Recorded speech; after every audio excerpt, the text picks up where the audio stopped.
Washington and Colorado became the first states to legalize the sale of marijuana for recreational purposes in 2012. Is this trend toward embracing recreational marijuana good and wise? Hi, I'm Rex Rogers, and this is episode number 53 of Discerning What Is Best, a podcast applying unchanging biblical principles in a rapidly changing world and a Christian worldview to current issues and everyday life. Both Democrats and Republican politicians, and certainly the general public, seem to have made peace with the idea that marijuana, also called cannabis, weed, pot, or dope, referring to the dried flowers, leaves, stems, and seeds of the cannabis plant, is a harmless drug, no more threatening than caffeine. In the U.S., the non-medical use of cannabis is legalized in 19 states and the District of Columbia, and decriminalized in 12 states, plus the U.S. Virgin Islands. Decriminalization refers to a policy of reduced penalties for cannabis offenses, typically involving a civil penalty for possessing small amounts, instead of criminal prosecution or the threat of arrest. In jurisdictions without penalty, the policy is referred to as legalization. Despite federal prohibition, the U.S. cannabis industry has experienced dramatic growth in recent years. By some estimates, total U.S. cannabis sales were expected to surpass $24 billion in 2021, representing a 38% growth over 2020 sales. Business analysts projected that the cannabis industry is expected to add $92 billion a year to the U.S. economy. Around 9 in 10 Americans favor some form of marijuana legalization, according to an April 2021 Pew Research Center survey. Just 8% say the drug should not be legal in any form. The CDC says marijuana is the most commonly used federally illegal drug in the United States. 48.2 million people, or about 18% of Americans, used it at least once in 2019. Now, despite all the excitement about, pot is finally legal, there are still significant downsides. In other words, marijuana was considered an illegal and harmful drug in the past for worthy reasons. Again, according to the CDC, recent research estimated that approximately 3 in 10 people who use marijuana have marijuana use disorder. For people who begin using marijuana before age 18, the risk of developing marijuana use disorder is even greater. Marijuana use directly affects the brain, specifically the parts of the brain responsible for memory, learning, attention, decision-making, coordination, emotion, and reaction time. Infants, children, and teens who still have developing brains are especially susceptible to the adverse effects of marijuana. Long-term or frequent marijuana use has been linked to increased risk of psychosis or schizophrenia in some users.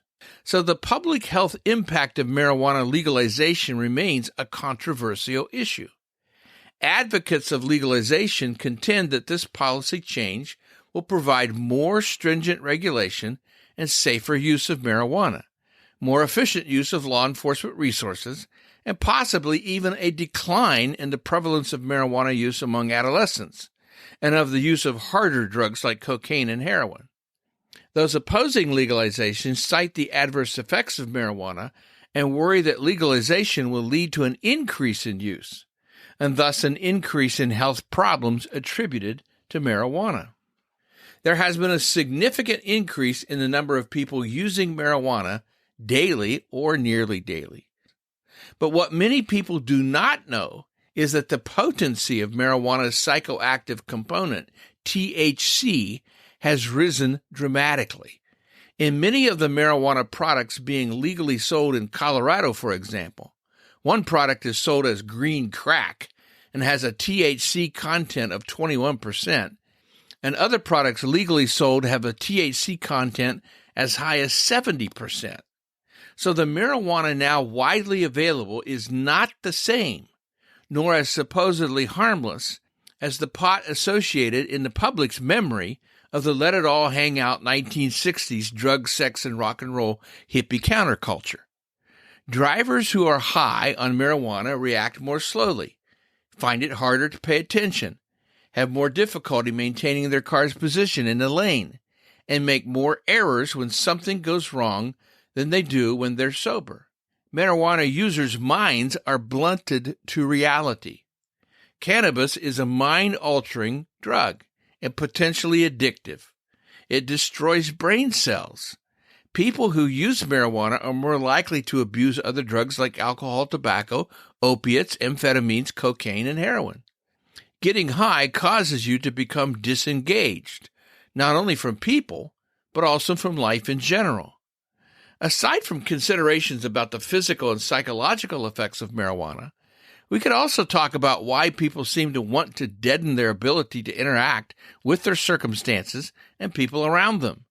Some would say this is symptomatic of a spiritual issue, a desire to seek solace and a reduction of anxiety in chemicals rather than in the Spirit of God. Marijuana is nowhere referenced in Scripture, but prohibitions against intoxication are. People sometimes note that there's no condemnation of drinking wine. So why is marijuana different? Well, one answer is that wine can be imbibed without drunkenness. While numerous medical researchers and also marijuana users point out that one hit on marijuana makes a person high. That indeed is the sole purpose of smoking pot, is to get high. So there is a difference between drinking wine and smoking pot. Christian liberty indicates that where legal, Christians may decide to employ perceived benefits, though research is not yet definitive, of medical marijuana.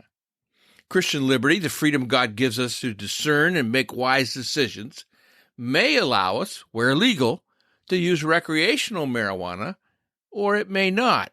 Herein lies the discernment and decision to be made. Scripture enjoins us to use our freedom wisely, noting that all things may be permissible, but not all things are beneficial. Christian freedom is always to be used as unto the glory of God and the blessing of those around us. Use of medical marijuana is controversial. Use of recreational marijuana is unequivocally problematic. Today's marijuana is a potent, highly hallucinogenic drug, so recreational use is fraught with danger. Using recreational marijuana, even periodically, is a threat to youth who are more susceptible to negative side effects. It can cause mental health problems like paranoia and schizophrenia. It can cause a host of physical maladies, and it can be addictive.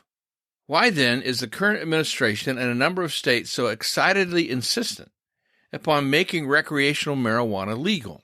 One answer could be simply money. The cannabis industry is booming, and politicians want the taxes this all generates. In the end, one wonders how getting high on marijuana, how using a recreational drug to deaden our senses, how allowing our minds or our bodies to be brought under the power of anything other than the Spirit of God is beneficial and wise. Well, it's not.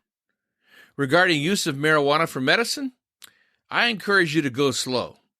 Study available research and look for safer alternatives. Regarding use of recreational marijuana, I encourage you to be a cannabis teetotaler. Do not get drunk on wine, the Scripture says, which leads to debauchery. Instead, be filled with the Spirit.